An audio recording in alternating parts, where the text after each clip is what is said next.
आप समस्त भाई बहनों को सादर जय माता की। कर्नाटक के जैन मुनि काम कुमार नंदी महाराज की जो निर्मम हत्या हुई थी, उसका विरोध लगातार बहुत जोर से बढ़ रहा है, जिसमें भगवती मानव कल्याण संगठन व भारतीय शक्ति चेतना पार्टी भी बढ़ चढ़कर हिस्सा ले रही है। वह सरकार को चेतावनी दे रही है कि अगर दोषियों पर उचित कार्रवाई नहीं होती है तो भगवती मानव कल्याण संगठन व भारतीय शक्ति चेतना पार्टी मिलकर एक देश स्तर पर ज्ञापन देगी, रैली निकालेगी।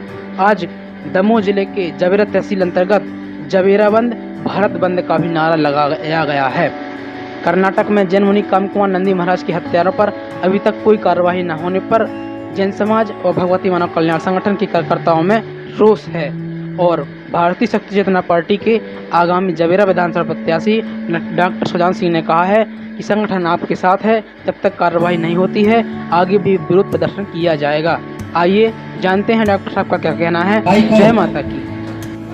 उन अपहरणकर्ताओं द्वारा पहले मुनीश्वरी को करंट लगाया जाता है और करंट के बाद जब उनकी मृत्यु नहीं होती है तो टुकड़े टुकड़े काट करके घोर बेल में डाल दिया जाता है।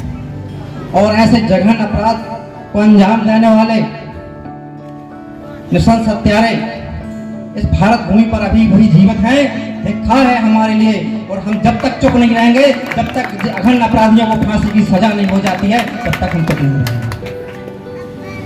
मैं जैन समाज के लोगों से भी कहना चाहता हूँ, हम भगवती मानव कल्याण संघ के लोग माँ दुर्गा के भक्त हैं।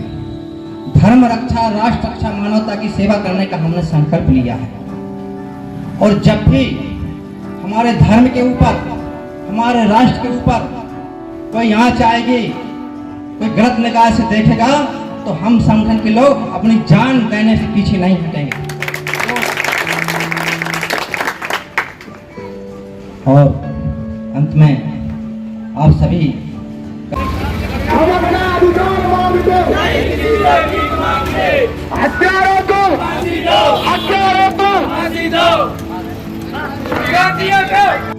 देखिए, हमारे जैन मुनि की जो हत्या हुई है कर्नाटक प्रांत में, एक महज संयोग नहीं है। पूरे प्लानिंग के तहत, योजना के तहत सरकार सिस्टम के साथ मिलकर के हत्या की गई है। जघन्य अपराध को अंजाम दिया गया है और इसमें पूरा सिस्टम दोषी है, पूरी सरकार इसकी जिम्मेदार है। तो मैं केंद्र सरकार से यह निवेदन करना चाहता हूँ कि ऐसी निकम्मी सरकार को तुरंत बर्खास्त होना चाहिए। जिस सरकार में हमारे साधु संत सुरक्षित नहीं है, उनके टुकड़े टुकड़े कर दिए जाते हैं, ऐसे सरकार को अपने पद पर रहने का कोई अधिकार नहीं है। इस सरकार को बर्खास्त होना चाहिए, हमारी मांग है। दोषियों को शीघ्र फांसी होना चाहिए, हमारी मांग है। जाति के नहीं है, क्योंकि किसी धर्म और संप्रदाय का होने के लिए पहले उन्हें मानव होना होगा। और उन्होंने दानवता की जिस पराकाष्ठा को पार किया है, उन्हें तो मानव होने का अधिकार भी नहीं।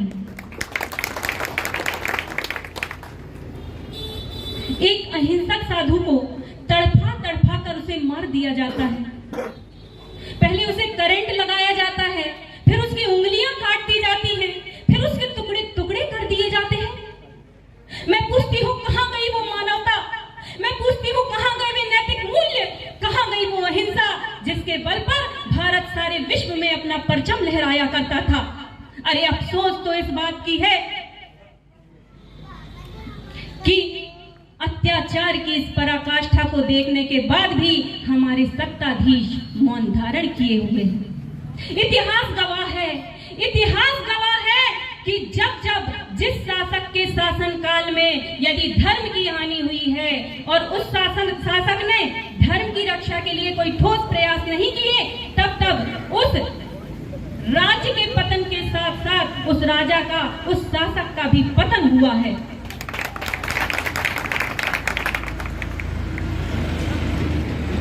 मैं बचपन से गीता का एक श्लोक बड़े दुख के साथ कहना पड़ रहा है कि कर्नाटक सरकार आज तक मौन है।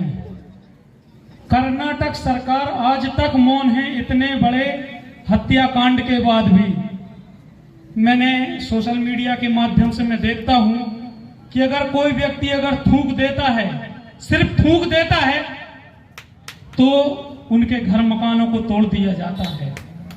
और हकीकत में देखते हैं कि छोटे छोटे टुकड़ों को में बांट दिया जाता है, छोटे छोटे टुकड़े कर दिए जाते हैं जैन संत के, जिन्होंने कभी अपनी जिंदगी में एक चींटी को भी नहीं मारा, अगर चींटी भी सामने आ जाती है तो उनके लिए भी, उनसे भी साफ करके उनको निकल जाते हैं आगे, और उनके साथ इतना कुठाराघात किया जा रहा है और हम सभी मौन बैठे हैं। अरे अगर कर्नाटक सरकार अगर उन दरिंदों के ऊपर कड़ी से कड़ी कार्रवाई और अगर फांसी नहीं देती तो अभी तो हम कम संख्या में हैं। जिस दिन भी अगर रोड पर उतर के आएंगे तो मैं कर्नाटक सरकार को मैं चेतावनी देता हूं कि अगर आपको भी संभालना मुश्किल हो जाएगा। और